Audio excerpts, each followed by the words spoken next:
this article is all about the metaverse real estate market, the net being the next big thing. And it states major giants, Axie Infinity, Crypto Voxels, Decentraland Foundation, Linden Lab. Why is this of any interest whatsoever? The thing that I've been banging on for a very long time is, why is Upland not a major part of any of these sort of conversations? This is another article, 2023 Metaverse Technology Market Size and Share, Market Sales Volume, Status and Outlook till 2030. Again, this is another Metaverse kind of what's happening in the market now, what's happening in the future, and there's no mention of Upland whatsoever in this. Well, why?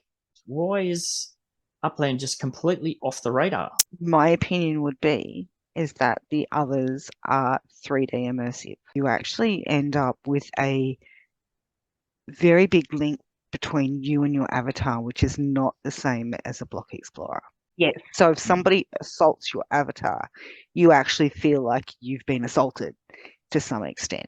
Those are 3D metaverses where we are still very much in like a 2D world.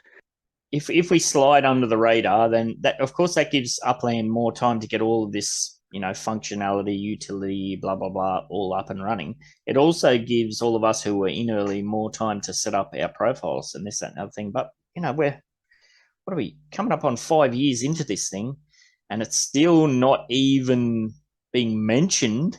Not expecting to see it at the top of some of these lists, but it'd be nice to be able to see them somewhere. So that's an interesting angle that you've mentioned there that I haven't considered previously. Sandbox and Decentraland are always the major ones that get mentioned, but their user stats is laughable, absolutely laughable.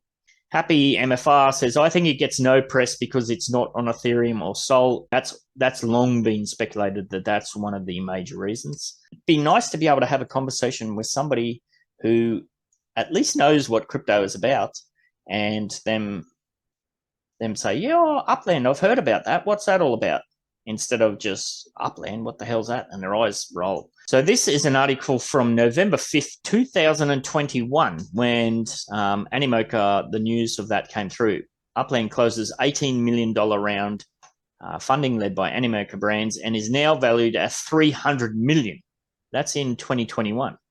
I did a bit of clickety-clacking and I couldn't find an updated valuation for Upland. Upland is still around. It's got on multiple partnerships since then. It has been far more established.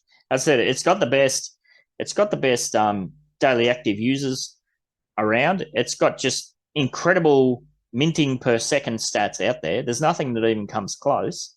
So it's a very stable platform despite all of, the bear market. Everything else getting smashed in the bear market, and Upland's still chugging along. So you would have to think that the valuation would be significantly higher than that now. And yet, still don't get no love. It's very, very strange. As I mentioned before, with the NFLPA and that being a one-sided partnership, I think that's part of the problem too. Like, it's all well and good to say, hey, we got a FIFA partnership.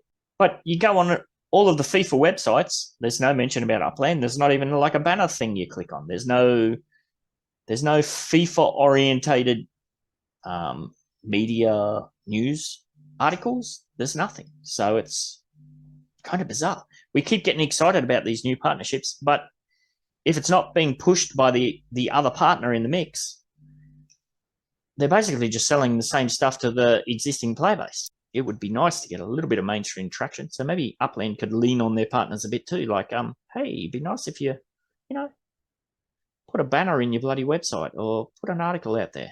Come on, Upland. You could do it. Okay, well, that was a hell of a rant right there. And what do you know? Just a few hours after that all went published and live, Dirk dropped some information on Twitter that just kind of speaks directly I was whining about. So what's this article all about? It's got here, top 3 metaverses to watch out for in 2023. And look, what's at number 1? It's Upland.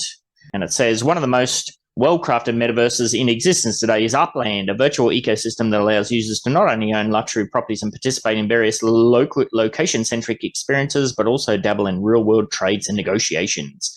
As part of the Upland universe, it is possible for players to tokenize pretty much anything, be it a condominium, a tract of land, or even their digital vehicles.